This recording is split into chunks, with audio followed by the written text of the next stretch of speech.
হযরত ওমর একদিন তিনি হেঁটে কোথাও যাচ্ছিলেন। কিছু দূর যাওয়ার পরেই দেখলেন এক বৃদ্ধা কি যেন বিড়বিড় করছে। হযরত ওমর তার কাছে গেলেন, তার খোঁজ খবর নিলেন, জিজ্ঞাসা করলেন, আচ্ছা বুড়িমা, খলিফা ওমর সম্পর্কে তোমার ধারণা কি? বুড়ি হযরত ওমরকে আগে কখনো দেখেনি, তাই তাকে সে চিনতে পারেনি। বুড়ি হযরত ওমরের কথা শুনে কিছুটা বিরক্ত হলো, বলল, ওমর টোমর দিয়ে আমি কি করব? আমার কি এমন ঠেকা পড়লো যে আমার তার খবর নিতে হবে? নিজের চিন্তায় বাঁচি না। বুড়ির কথায় ছিল রাগ আর অসন্তোষের ছাপ। হযরত ওমর আবার তাকে জিজ্ঞাসা করলেন, বুড়িমা, ওমরের উপর তোমার এত রাগ কেন? বুড়ি চেঁচিয়ে জবাব দেয়, রাগ হবে না কেন? এই যে সে খলিফা হয়েছে, তো আমায় কি একটা পয়সাও দিয়েছে? নাকি কোনোদিন আমার খোঁজ খবর নিয়েছে যে আমি কি হালতে আছি? ও মানুষ না। হযরত ওমর বুড়ির কথা শুনে বড়ই চিন্তিত হলেন। ঠিকই তো, আমি তো তার তেমন খোঁজ খবর নিতে পারিনি। তিনি কিছুটা নরম হয়ে বুড়িকে আবার জিজ্ঞাসা করলেন, আচ্ছা, তুমি কি অবস্থায় আছো ওমর কি করে জানবে? তুমি গিয়ে ওমরকে সব জানিয়ে আসলেই তো পারতে। বুড়ি জবাব দেয়, কেন? আমি জানাতে যাব কেন? ওমরই তো আমিরুল মুমিনিন, সেই তো সবার খোঁজ খবর নেবে, আর এই জন্যই রাষ্ট্রের দায়িত্ব গ্রহণ করেছে। রুক্ষ ভাষায় বৃদ্ধা জবাব দিল। হযরত ওমর শান্তভাবে আবারও বললেন, আচ্ছা, ওমর খলিফা হওয়ার পর তুমি যে কষ্ট পেয়েছ, সেই কষ্টের বিনিময়ে তুমি কত টাকা পেলে ওমরকে মাফ করে দেবে? বৃদ্ধার সাথে এইসব কথা চলছে। এমন সময় হযরত আলী এবং আব্দুল্লাহ ইবনে মাসউদ রাদিয়াল্লাহু তাআলা আনহু তারা এসে হাজির হলেন। তারা হয়তো কোথাও যাচ্ছিলেন। এসে সালাম দিলেন, আসসালামু আলাইকুম ইয়া আমিরুল মুমিনিন। আগন্তুক দুই ব্যক্তির মুখে আমিরুল মুমিনিন শব্দ শুনে বৃদ্ধা তাজ্জব হয়ে গেল।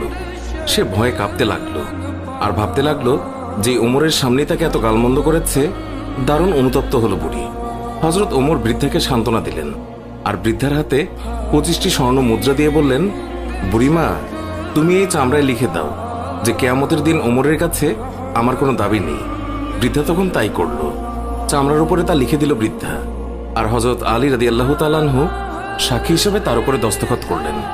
হযরত ওমর রাদিয়াল্লাহু তাআলা আনহু মুহাম্মদুর রাসূলুল্লাহ সাল্লাল্লাহু আলাইহি ওয়াসাল্লামকে অনুসরণ করে তালি লাগানো জামা পরতেন।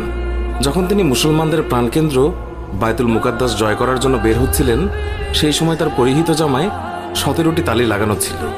যখন তিনি তালিযুক্ত জামা পরিহিত অবস্থায় জেরুজালেমের উদ্দেশ্যে রওনা হয়েছিলেন, সাহাবাদের মধ্যে থেকে কেউ একজন হযরত আলী রাদিয়াল্লাহু তাআলা আনহুকে বললেন, ইয়া আলী, হযরত ওমর রাদিয়াল্লাহু তাআলা আনহুকে বলুন অন্তত আজকের দিনে তালিযুক্ত কাপড় খুলে একটু ভালো কাপড় পরিধান করার জন্য, কারণ তিনি ইহুদি খ্রিস্টানদের দেশে যাচ্ছেন। তারা হয়তো আমিরুল মুমিনিনকে দেখে বিরূপ মন্তব্য করতে পারে। তারা তিরস্কার করে বলতে পারে, মুসলমানগণ খলিফার জন্য একজোড়া ভালো কাপড়ের ব্যবস্থাও করতে পারেনি। আপনি খলিফাকে বুঝিয়ে বলুন। সাহাবাদের পিড়াপিড়িতে হযরত আলী রাদিয়াল্লাহু তাআলা আনহু কথাটি বলার জন্য হযরত ওমরের কাছে গেলেন, কিন্তু এমন কথা বলার সাহসী পেলেন না, কারণ হযরত ওমর রাদিয়াল্লাহু তাআলা আনহু তিনি এমনিতেই গরম। তারপরেও এমন স্পর্শকাতর বিষয়ে মুখটাই বা খুলবেন কিভাবে? অনেক চেষ্টা করলেন, কিন্তু কোনোভাবেই বলতে পারলেন না। ফিরে এলেন সাহাবাদের কাছে, নিজের অপারগতা প্রকাশ করলেন। হযরত আলী রাদিয়াল্লাহু তাআলা আনহু বললেন, আমি যখন বলার জন্য তার কাছে গিয়েছি, তখন আমার কথা বলার শক্তি হারিয়ে ফেলেছি। এবার সাহাবাগণ পরামর্শ করলেন, তাহলে এই কথা খলিফার কাছে কে বলতে পারে? সকলেই খেয়াল পেশ করল। হযরত আয়েশা রাদিয়াল্লাহু তাআলা আনহা এবং হযরত হাফসা রাদিয়াল্লাহু তাআলা আনহা বলতে পারবেন।